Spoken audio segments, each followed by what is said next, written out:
being broadcast live over the internet and will be available to view online now and in the future.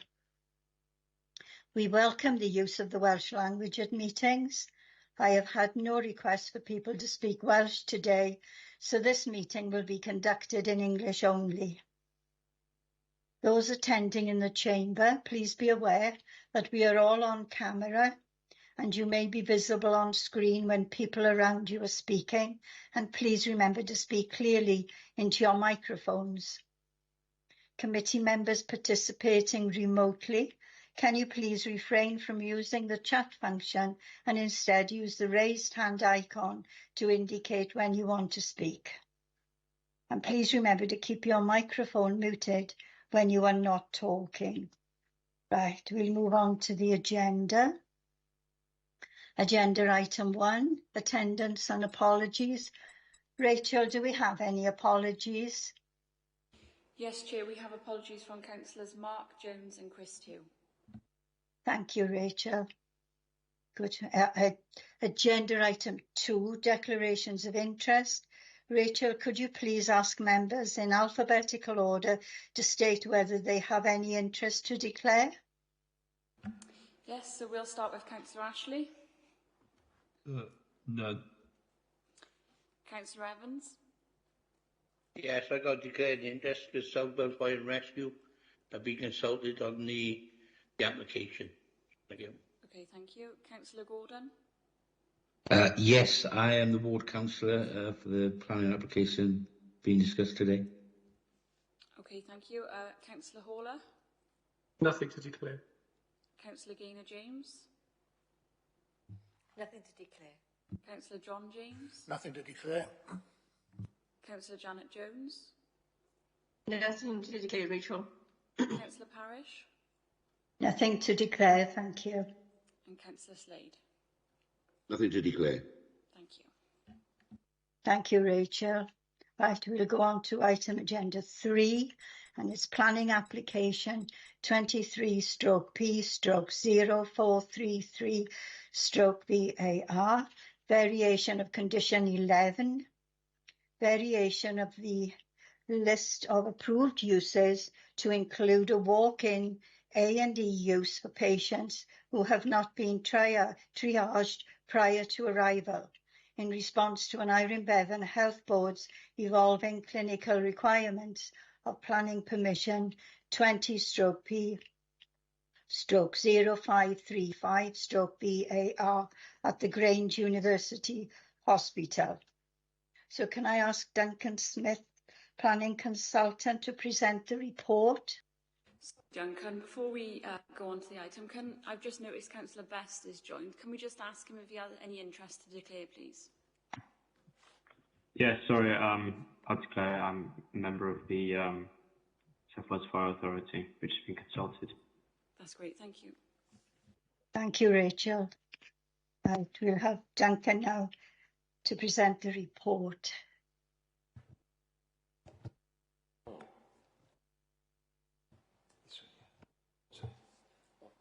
Good afternoon, Planning Committee. This report relates to 2 applications. The first application is an outline, seeks outline consent to vary the original consent for the emergency department at Grange University Hospital. The hospital originally had planning permission to deal with triage patients as part of the ED facility, but since it's come into operation, people have basically turned up at the door and are using the hospital as a walk-in facility. That hasn't got permission, so the first application seeks to vary the permission. Just a legal point, the original application, outline consent, was granted in 2012. That's subsequently been varied by an application for a minor variation regarding active travel access to the site. This application seeks to vary that second one, which is a substantive consent. The second application relates to a proposal to extend and regularise car parking that's already been built to serve the ED should the first consent be granted. Now, in terms of method, if I go on to the second slide, these planning applications are interlinked but separate in intent. I've explained that the first application is simply to widen the use of the emergency department to include a walk-in facility. The second application is regarding extension to improve the facilities. So the applications are separate. I'm going to deal with the first one, the variation first, because that's a substantive consent here in terms of whether it's acceptable to include that use. We'll then go on to determine the extension if the first application is determined positively. So moving on, as I say, the original consent was simply, in terms of the ED use of the hospital, was to treat triage patients. That's people who arrive by ambulance or helicopter following a 999 call or transfer from another healthcare facility. In contrast, since the hospital opened in 2020, people have used it as a walk-in facility. Essentially, I call it a walk-in facility, but the majority, as you have picked up from my report, arrive by car. So the unauthorised use has been in place since 2020, and this application seeks to include that walk-in use in the uses of the hospital. It does not seek any physical changes to the hospital itself or access arrangements to it. It's simply to include that use. The key issue for consideration in determining the application is the planning applications that would result from including the new use. The original outline consent was subject to environmental assessment, which assessed the impacts relating to the hospital when it was first built.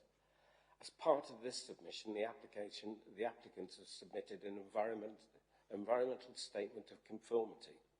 Essentially, they've taken all of the impacts that originally were identified and they've looked at those in the light of the new proposal. In terms of the following impacts, and they're listed here, I won't read them out, they are listed in the report as well. They have determined that no significant effects will result from the variation. The statutory and internal consultees have raised no objection in terms of that conclusion, so they're happy in terms of the impacts that will relate to those subject areas. The key issue for consideration, however, is access and highways, because we're attracting people to the hospital by car. And that wasn't taken into account when the first application was determined, because at that time, the walk-in facility was not seen as a use of the hospital. Bearing in mind, this use has been in place since 2020. The traffic assessment that's been carried out, actually, it's looked at the actual flows. It's looked at what's happening, including the walk-in use, because it's operated for 3 years without permission. And that transport assessment demonstrates that based on the 2020 peak flows, that's the results of the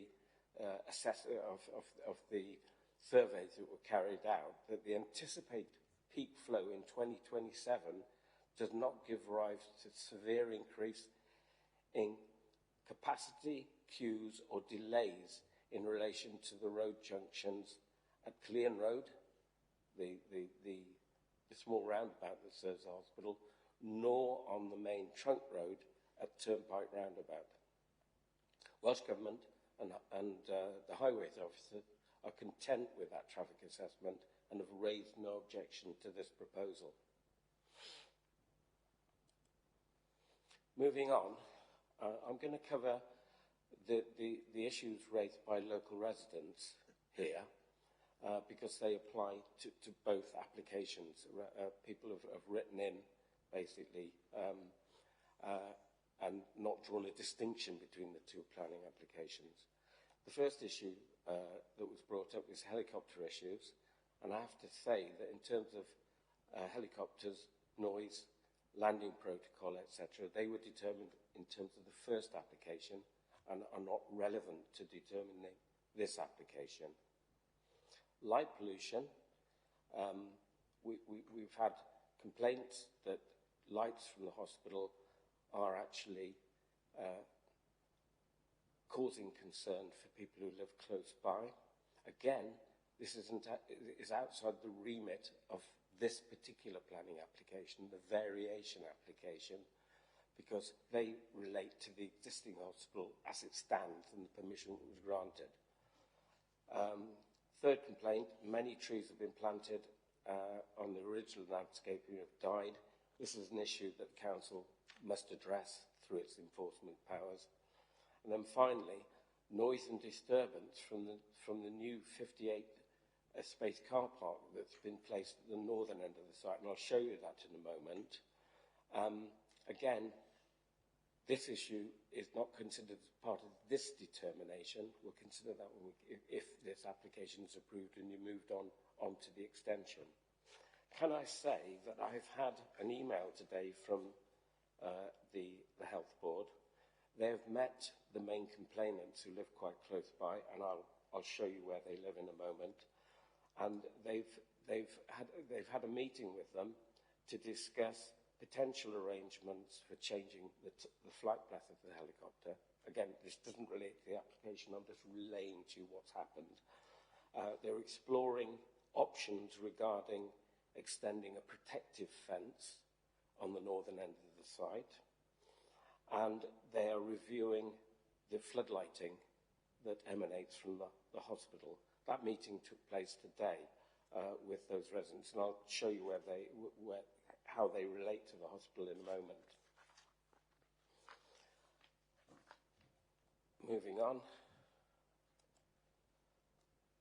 As a result of what I've just said, the recommendation in terms of the inclusion of the walk-in use is to approve. And if you move on to the final slide of this presentation in relation to this application, it shows you the new condition and bullet point 2, full accident emergency services, if approved, would be able to be operated by the hospital in an authorised fashion. So that's the first recommendation on the first application, Chair.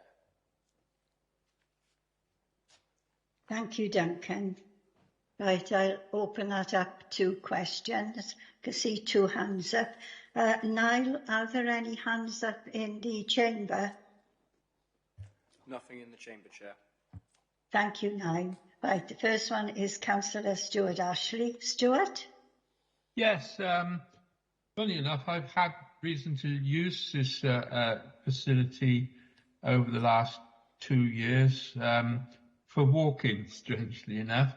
Observations are based on that and based on what's been said in this application, just so not anecdotal stuff. But one of the observations are made, if you're going up there using a vehicle or not using a vehicle, and we did both, it's not a very hospitable environment to get into if you're not a motorist.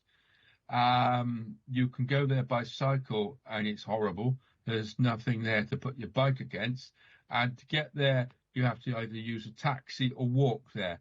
Now, the point, I'm looking at page 18 and the page 17 where it mentions active travel ways up there. I did go about this when we originally talked about this place. I applaud the idea of extra car parking, because the place when we went up there without it was banged.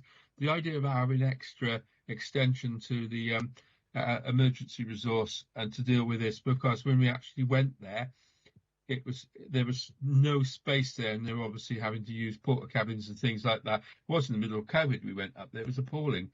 and I can understand why they're going for this. And I will support this wholeheartedly, to be quite honest. The access there to people, bearing in mind that I think it's a quarter to a third of the people in this borough do not own cars.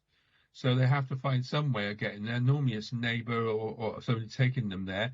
The actual drop-down point for taxis and active travel, that consideration and that junction out there is being mentioned here. I think it's really important because actually walking across that hospital is very exposed. There is a bus service there, 1 hour, I believe.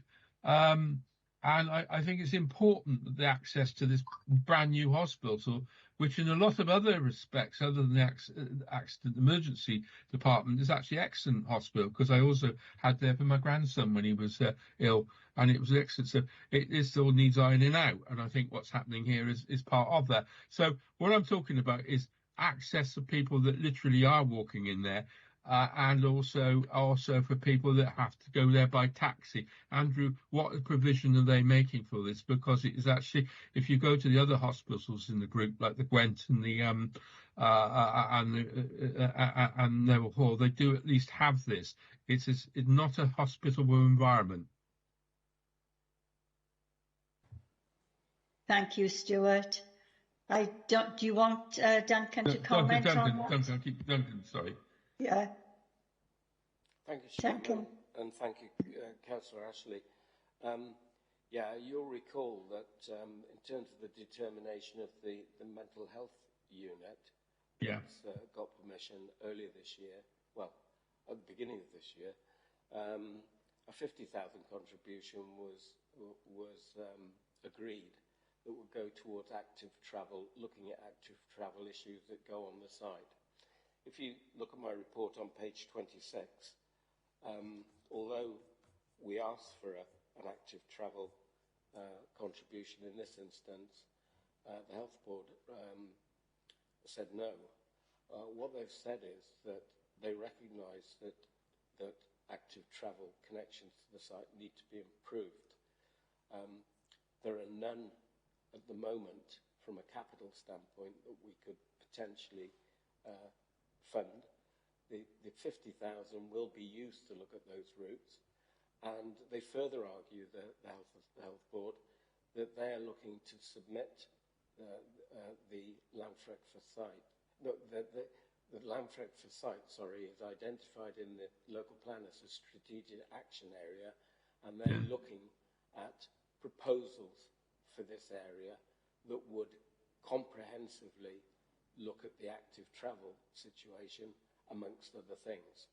So I've got to agree with Councillor Ashley that active travel access to the site at the moment isn't ideal. There is a bus, an hourly bus, I think, that serves the site, and the footpath arrangements in terms of gaining access to ED are somewhat secure to us. I've used them myself. Good point. So I think it's accepted by the Health Board and others, and the Council through its reception of the 50,000 for a study, accept that things have to be done. I think it needs a quantum of development that can fund those improvements, and this is perhaps not the development that is able to do that. Can I just make one very quick response, if I may, Chair? The other thing that struck me on this site was that if you get stuck in a rainstorm, which is very enthusiastic if you're on this site, I believe when I was there was not an apparent bus shelter or taxi shelter. If you get stuck there, you're in the middle of a rainstorm, you are soaking wet, and there are a lot of elderly people, mental health issues up there. So that is one issue that would simply be solved if it was a council property. We'd have put a shelter up there. Councillor Ashley, I'm continuing to talk to the Health Board about issues that can be done in the shorter term, and I will certainly put that as a proposal to Neville Hall have them, and they're very responsive over there. So that I know they cost a little bit, but the Euro bus shelter would be something quite convenient up there. No, I'd agree with that, and I will relay that to the Health Board. Thank you. Right. Thank you, Duncan, for that. Next on the list is Councillor Janet Jones. Janet? Thank you, Chair. Duncan, I take on board what you've said about the the amount of traffic going into the hospital. The highways are quite happy with that. But it's come to my attention today that the A&E unit at Neville Hall is due to close of an evening, which will put more pressure on ambulances and traffic coming north of the borough down to the Grange Hospital. And this is a source of worry. I don't know if you've heard of it, but as I said, there were protests at Neville Hall last night against the suggested closure of the A&E unit overnight. And that's what's worrying me on behalf of the residents, Blenavon and obviously Evervale, which will put more pressure on the Grange Hospital. Yeah, we can only look at what's really in front of us at the moment. I wasn't aware of that, and we can only look on the evidence that we've got put to us. But one thing I would say is, if you look at the traffic figures that I've put forward, the predicted level of usage has been lower than originally predicted in 2012, and quite considerably lower than that. So that's really my response. We can't. Okay, thanks, Duncan. Thank you. Right, thank you. Next, we've got Councillor Carl Gordon. Carl? Thank you, Chair. Yeah, I've got a number of points to make on this. I've got a number of misgivings, if you like. I mean, this was never designed to be a walk-in A&E at that hospital, clearly. You know, it's just expanded, and it's sort of overtaken itself, if you like. I mean, I guess it's difficult to turn people away if they turn up for a, you know, with a broken leg or some bones sticking out somewhere. But yeah, so we are where we are on that. One of my initial concerns is the effect on sort of local residents. I receive a number, and I mean a number of complaints, etc., about car parking spilling out from the Grange. In my day job, if you like, I visit the Grange on a regular basis for my work, and I very often struggle to park. The car parking here is horrendous there, and it's spilling out over into Llanfrecva, and it's affecting the residents there. There's an issue with a road called Crown Road, which a lot of hospital staff use as a rat run for no apparent reason, and I've made representations to highways on that, sadly to no avail. So my concern on that one is, as Duncan, as you rightly said, the mental health unit came before the planning committee earlier this year, and there wasn't sufficient car parking spaces aligned to whatever algorithm that's used provided there. I wonder whether, as particularly in light of the Councillor Janet Jones' comment about Neville Hall, and I know this is hypothetical at the moment, whether the car parking spaces provided will be enough, because quite frankly the residents of Llanfrecva have had regrets full of people parking on their street. Another observation I'll make is that roundabout at the foot of the hill by the Grange Hospital is extremely poorly designed. I know there's, after a campaign that I was involved in, of the residents of Tomball and View and elsewhere, which back onto the roundabout, we've got some decent signs up there. I understand some crash barriers have recently been installed, because anecdotally there have been a lot of accidents on that roundabout, because it's a hospital. People from not necessarily familiar with the area or travelling to it, and the roundabout is poorly designed. There's not a great deal we can do about that now, apart from put safety measures in. But I mean, we mentioned in the South Wales Argus resident kindly spoke on that. So that's one thing.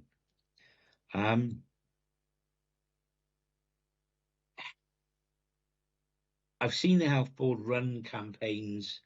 There was one called Choose Well, and I don't know if that still exists, the Choose Well campaign. What that campaign seeks to do is kind of get prospective patients to decide whether their ailment or whatever is wrong with them, whatever they present to A&E with, whether that could be dealt with by another way, by ringing sort of 101 or 111 or whatever it is, or going to a GP or something like that, because it's always packed to the rafters there in A&E. And I would sort of, I mean, I'm disappointed that the Health Board has not chosen, or has chosen to refuse a Section 106 contribution for active travel. I mean, I would question, because of the Choose Well campaign and the sort of remoteness of the site, whether anybody who's kind of broken their leg and has got a genuine A&E emergency is going to wait an hour and travel there on a bus, quite frankly. But there we are. I don't know what people's sort of medical situation is, but I think it's disappointing in the extreme that they've chosen to just refuse to make a contribution to active travel. And finally, I know you said, Duncan, that they met with residents.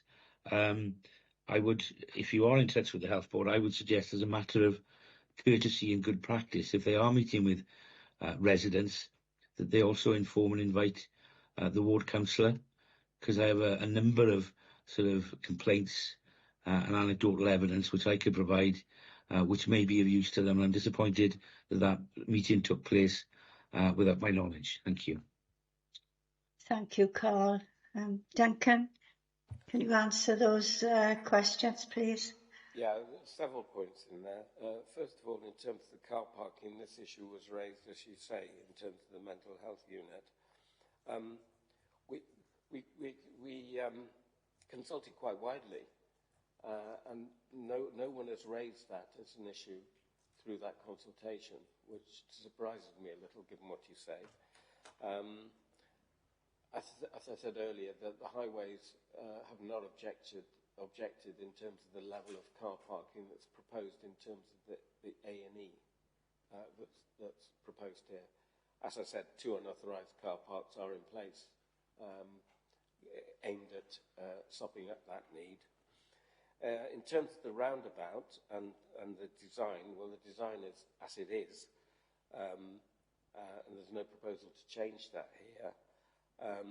And again, highways haven't objected in terms of the level of traffic that will be generated by this proposal in terms of the operation of that roundabout. Crown Road was brought up in terms of this planning application, and it's covered in my report. It was also brought up in terms of the mental health unit, and certainly that's on the radar of the Highways Department. I think you as a member have brought that up with them as well in terms of the rat running that's occurring there. So that's being looked at separately.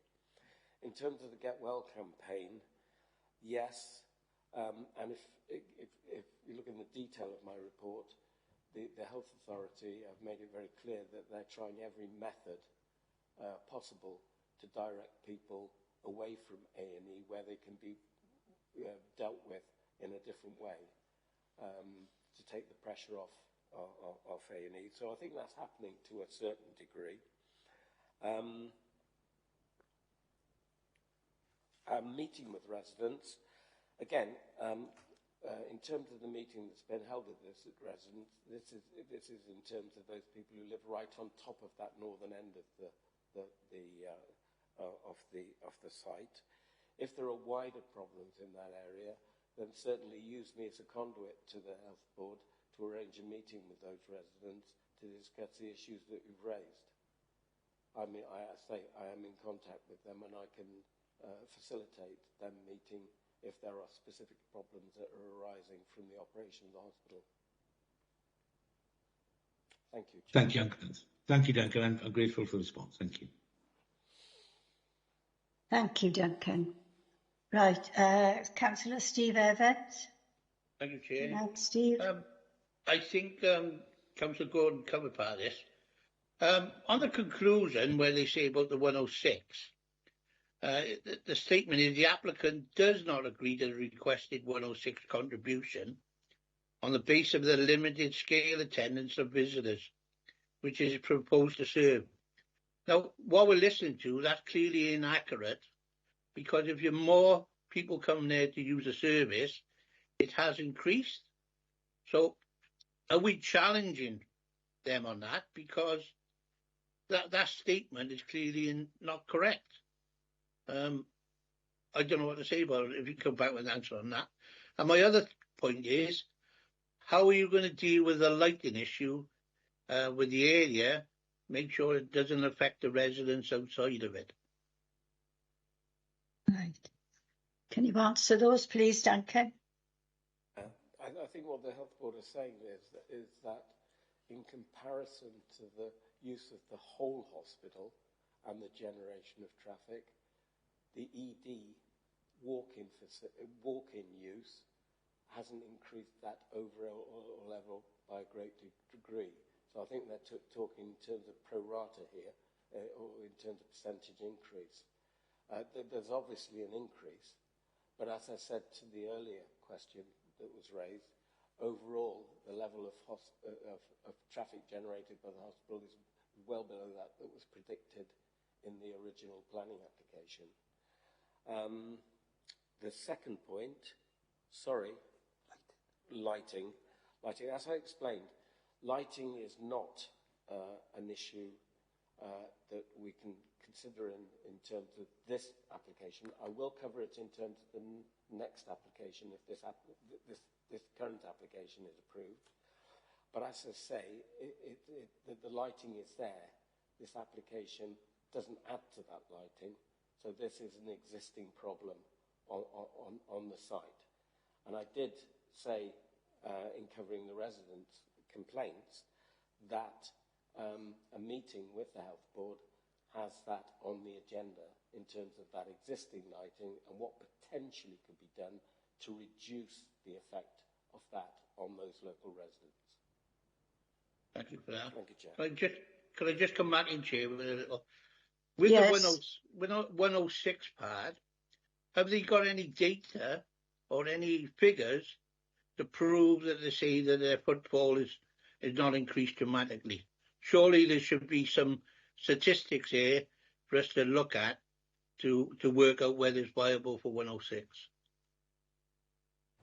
I think it's worth bearing in mind what has been said by the Health Authority.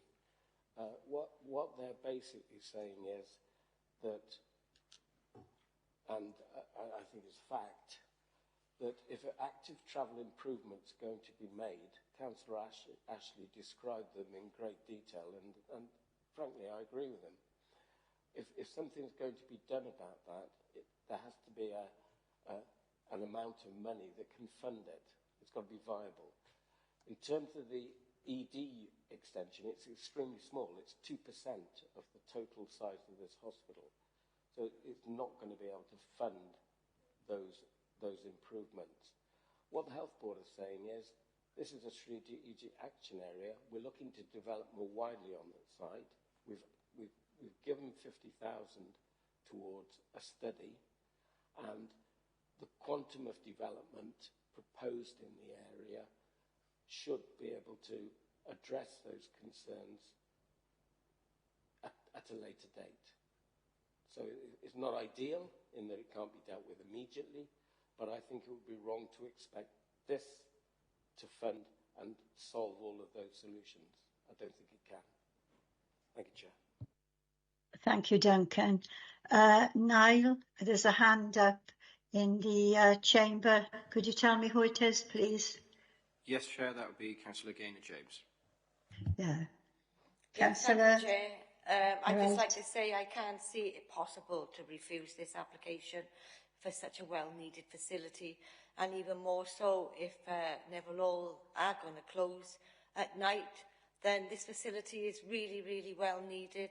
It's already been done because they don't refuse anybody, so I can't see how we could possibly refuse it. Right, thank you for your comments, Gaynor.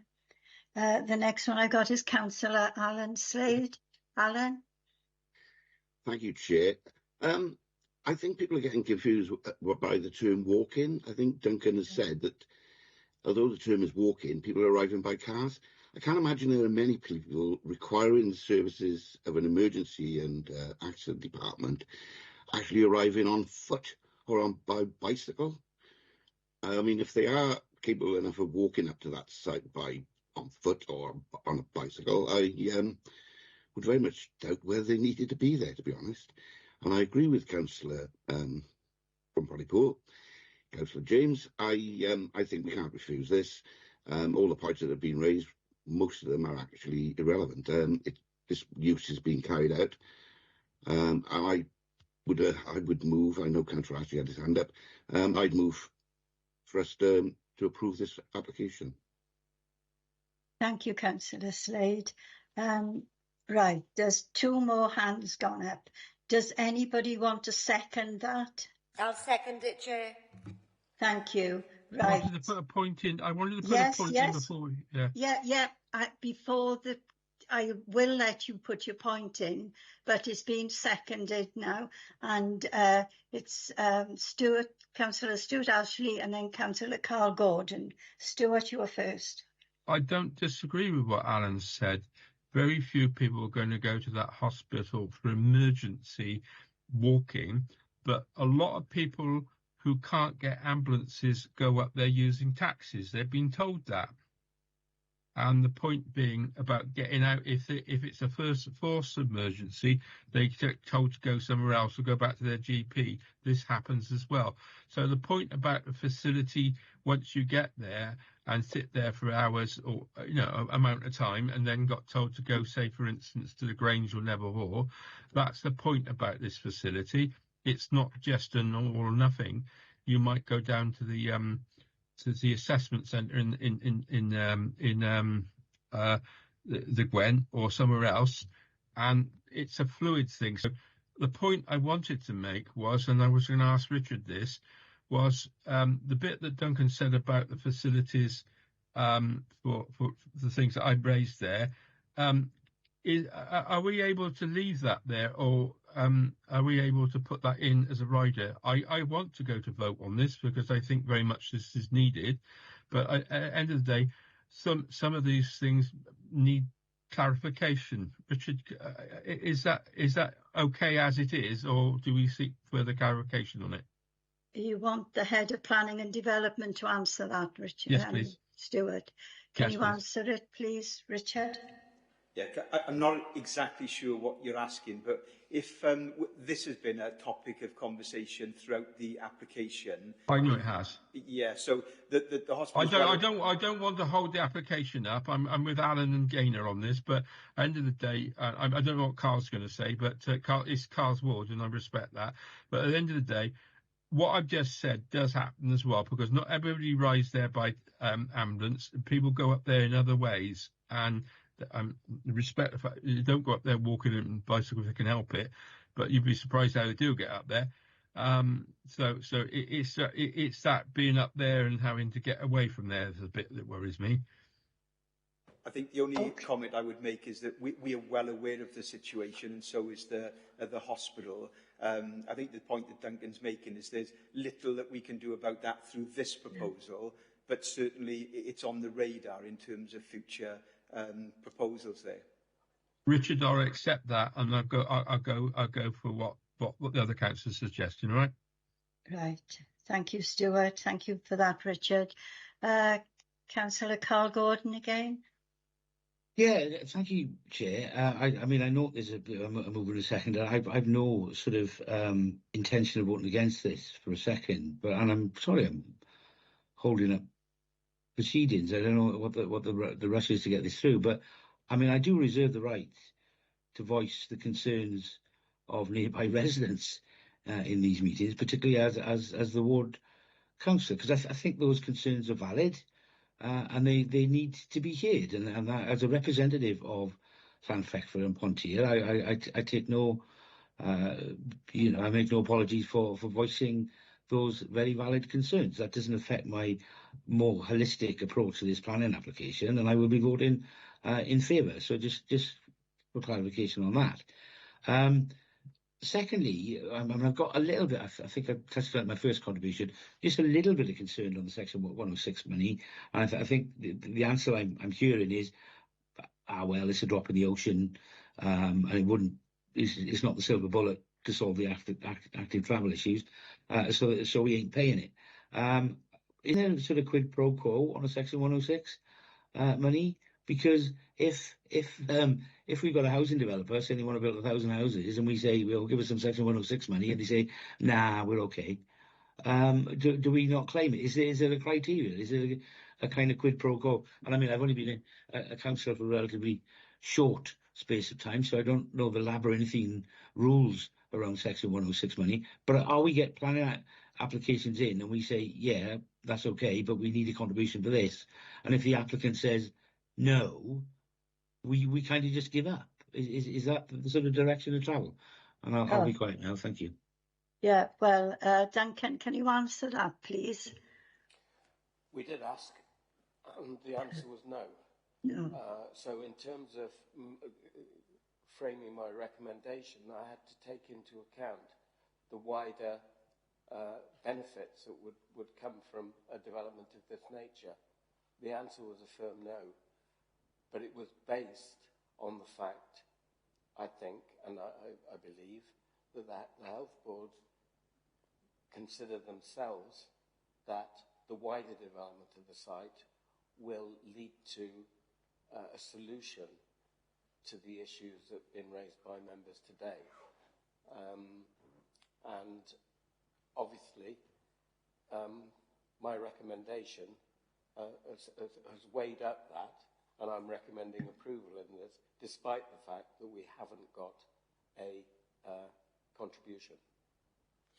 Right, thank you for that again, Duncan. Chair, sorry. Carl Duncan has said he will meet with the residents. No, what more I can he appreciate do? that. Yeah, right. No. It's my concern is this, and this is wider than this particular application. Yes. Is when we, perhaps Richard could answer it. I don't know, or Duncan. If we sort of say we want some 106 contribution, arising out of this planning application, and we set a precedent by, they said no, so, and we just walk away, what happens if somebody wants to build 1,000 houses, and we say, well, we want, £1 million Section 106 money for the betterment of our communities, and they say no, where do we go? Do we just, we tried and they said no? I don't think that's good enough. No, it's obviously not good enough, but I mean, Duncan has said what has happened and he can't do anything else. I don't know whether Richard Lewis would come in and say something about that. Thank you, Richard. Certainly, I'm happy to come in. And Councillor Gordon, I know exactly what you're saying and the point that you're getting at. You'll be aware that we've got supplementary planning guidance covering planning obligations. They cover various subjects, affordable housing, on housing sites, for example. There is no formulas in the planning obligations for things like this. Section 106 goes wider than the planning obligations, supplementary planning guidance that we've got. And we do things on a site-by-site basis where we think something may be required. And in this particular case, we were looking at some money for funding some studies to look at what could be possible from an active travel point of view. It isn't based on any supplementary planning guidance that we've got. It is site-specific. We have fully discussed it with the Health Board. They've said no to that, and they've given reasons why, and we've accepted those reasons. And what it comes down to with Section 106 agreements is that if we think that a Section 106 agreement is required, and we can justify that, the only option we've got if a developer refuses it is to refuse the application. Now, what we're saying in this particular case is that we've broached the subject We've had conversations and negotiation with the board. Now that we are where we are, we now need to make a decision and decide whether that contribution is so important that without it, we'd have to refuse the application. And our recommendation here is that whilst we've tried, there's not enough justification that we could refuse the application without that contribution, on the basis that we've already had a contribution that would cover a study from the board on another application, and because it won't solve the overall problem of active travel to the hospital. Hopefully that, but it doesn't set a precedent in terms of future applications, each case taken on its merits, and we do, where required, we do expect planning obligations, and we would refuse applications if we felt they were essential. Hope Okay, that thank helps you. to answer. Thank you, Richard. I'm grateful for the response. Thank you. Yeah, thank you, Richard, for that. Stuart, you've got your hand up again. I kind of remember when I don't know if it's material, I don't want to hold up this, and I'm in favour of this, but I do remember the Health Board is a member of the PSB, and the PSB signed up in that forum to active travel and all the other things that the other bodies in this borough did. That's the only thing I was going to say, Richard. I don't know if that's a help or not. Well, just, sorry, Chair, if I can come in there. Yes. I understand that, and that's for the Health Board to look at themselves. But from a planning policy point of view, the supplementary planning guidance is really, as I've explained, and the PSB and what they do isn't really relevant to the determination of the planning application, I would say. Thank you for that. Thank you, Richard. Right, there's Steve, you've got your hand up again. Yeah, it's only a quick thing. Because the Public Service Board has been mentioned, I might have to declare an interest because I'm on their scrutiny committee with the fire service. All right. Right, thank you for that. Right, no more hands up. So I'm going to ask, it's been moved and seconded. So now we'll go into vote. Niall, can you ask members in alphabetical order to state whether they are for, against or are abstaining? Thank you. Of course, Chair. So if we can start with Councillor Ashley. For. Councillor Best. For. Councillor Evans. For. Councillor Gordon. For. Councillor Horler. For. Councillor Gaynor James. For. Councillor John James. For. Councillor Jones. For. Chair. For. And Councillor Slade. For. That's unanimous, Chair. Yes, unanimous. This application has been approved. Right, thank you. We'll move on now to the next planning application, which is 23/P/0430 FUL, and it's for extension to existing emergency department with associated landscaping, parking and access arrangements at the Grange University Hospital. So can I ask you again, Duncan, to present the report? Planning Committee. The need to extend the facilities arises from the following issues. The ED has sufficient waiting capacity at the moment for 38 patients, although often experiences in excess of 70, which has led to significant instances of overcrowding. I think that's been brought up by one of the members earlier. The critical need has also been emphasised by the Health Inspector at Wales, who stated that actions to improve overcrowding at ED are urgently required in order to improve both patient and staff experience. The proposals seek to upgrade the ED through the provision of a two-storey extension. That's 1,157 square metres. It's quite a small extension in terms of if you take the whole hospital into account, it's about 2% increase in floor space, with a partial third storey with with plant. At ground floor level, there would be seating capacity for at least 78 patients and provide an increase in the assessment rooms and an additional electrocardiogram room. At first floor, administrative space, staff space, meeting rooms, etc. will be provided, and as I've just mentioned, on the second floor there would be the plant necessary to serve the building. It's only a partial third floor, by the way. Moving on to the next part of the presentation. In terms of parking, I'm going to show you this on a plan at the moment. Originally, 22 spaces were provided to serve the triaged ED. Currently, porta cabins are situated on that site, housing a diagnostic assessment centre. The Health Board intend to relocate those and free up those car parking spaces for use. A condition has been proposed on it if consent were granted for the removal of the DAC prior to use of the ED extension. 2 car parks, and again I'll show you these in a moment, to serve ED have been developed without the benefit of planning permission, and that is to provide 69 spaces. So if I move on to the next slide, you're going to have to follow my cursor here. This is a plan showing the whole of the hospital site. The ED is proposed at the northern end of the site. You've got it. The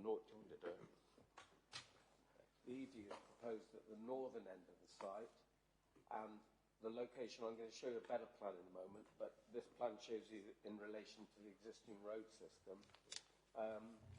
The proposed extension to ED is here, where my cursor is at the moment. The car park that was built to serve the triaged ED is here. That's where the porta cabins are. And 2 car parks, one here and one here, have been built without planning permission to serve the ED unit. If I move now on to the next slide. You can see in finer detail here what I've just shown you. The red patch is the new extension. The area in front of that is where the ambulances drop off, and the moving west is a car parking area with this area currently covered by the Diagnostic Assessment Centre and the new 58-space car park to the north here. Just for information, because I'm going to talk about this in a moment, the 2 properties that lie closest lie just here and just beyond this point, overlooking that northern car park and or overlooking the northern end of the hospital. So moving on to my next slide.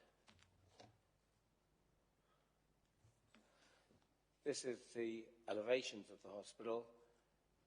The first elevation, the west elevation, shows you the entrance to the hospital. The entrance will be where my cursor is at the moment, with a new canopy, an entrance point. The southern elevation, I'm showing the elevations because this is important in terms of the light question that was raised by Councillor Evans. The southern elevation is here, looks onto the mortuary. I'll move on to the next slide.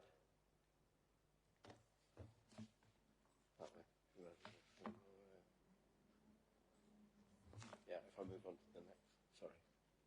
Oh, you had it, sorry about that. Yeah, that's the one. The northern elevation, that's the important elevation in terms of light that would emanate from this, is a blank elevation. That's a stairwell there, but it's a blank elevation. And then the east elevation looks out onto the Monmouthshire countryside and is heavily windowed. but it doesn't face north. Move on to the next. Just returning now to the issues raised by residents on the first application, and I need to cover them again. Again, in terms of helicopter and light issues, neither of those are in the remit of this planning application. In terms of the helicopter issues, however, the authorities responsible for the operation and control of helicopter flights have raised no objection in terms of the juxtaposition of the helipad with the proposed extension. So it's important that that is a material to this planning application. And secondly, as I showed you, in terms of the elevations, there will be no increase in light from this proposal because the northern elevation, which looks north towards those properties I mentioned, is blank. The same comment I make on the trees, that's an enforcement issue that we must look at. And then the final bullet point, in terms of noise and disturbance that may arise from the 58 space car park, and has been mentioned by those residents, there is a protective fence that covers the easternmost property. There is a property to the west of that which overlooks the car park, which hasn't got protective fencing, and we've added a condition in that would require that protective fencing is put in at that location. So moving on to the final points on my to take into account. In terms of access arrangements, just one moment, I just have to get my correct paper here. One moment. Yeah, I can do it from memory. Right. I've got things. I've lost my paper here, so I'll just move on to that and cover it. In terms of access, I think we've covered the access arrangements. As I said, the transport assessment that was carried out in 2022 and published in 2023 took into account the extra traffic that would come to the site. There's no increase in staff, by the way, as a result of this proposal, and we've had no objections from highways or Welsh Government roads in terms of the access arrangements proposed. In terms of design and material, the hospital goes up to 5 stories in height. This is a 2-story extension with a partial 3rd story, so it would be lost within visually in terms of any views into the hospital. In terms of ecology, we've asked that a condition be attached in terms of lighting into bats, and that a condition to cover enhancements to the biodiversity, and that'll be through the landscaping, is carried out. That will be covered by a landscaping condition, and we've asked, in terms of that landscaping condition, for specific attention to be given to the car parks that have been built without permission and without landscaping.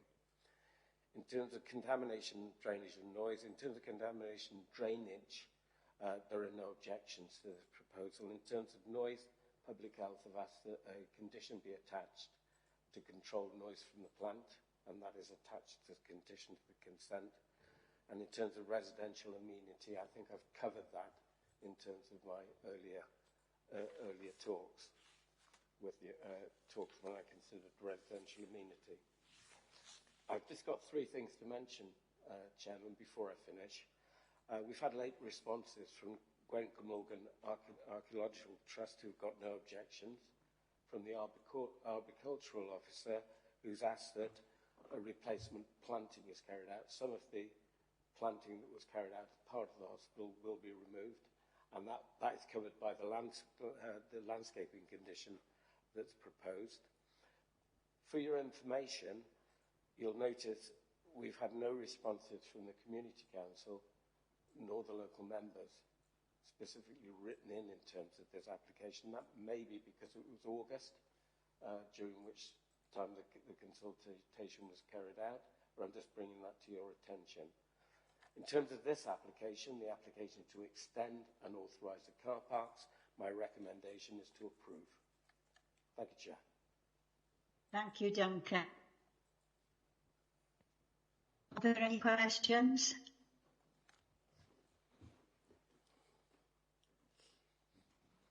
We have a question in the Chamber, Chair. Councillor Gaynor-James. Right. Thank you, Chair. Councillor Gaynor-James. Yeah, it's not a question, Chair. I just think that this application is amazing and it's well needed, and I'd like to move it for approval. I second, Chair. Right, it's been seconded. Now, there are no questions or comments that I can see, so we'll go straight into the vote. So, Niall, could you please ask members in alphabetical order to state whether they are for, against or abstaining? Yeah, okay, so if we start with Councillor Ashley. For. Councillor Best. For. Councillor Evans.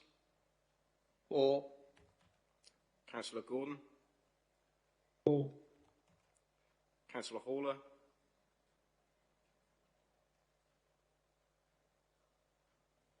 Councillor Haller. I think he's frozen for a minute. Okay, we'll move on and come back to him. Councillor Gaynor-James. For. Councillor John James. For. Councillor Jones. For. Yourself, Chair. For. Councillor Slade. For. Right, I don't know whether you can get Councillor Haller. Can you hear sorry, me? I was knocked off for a second or two. Yes, for. Thank you. Well, that's unanimous again then. So this application has been approved. So thank you everyone for your attendance and your contributions. And I will now close the meeting. Thank you.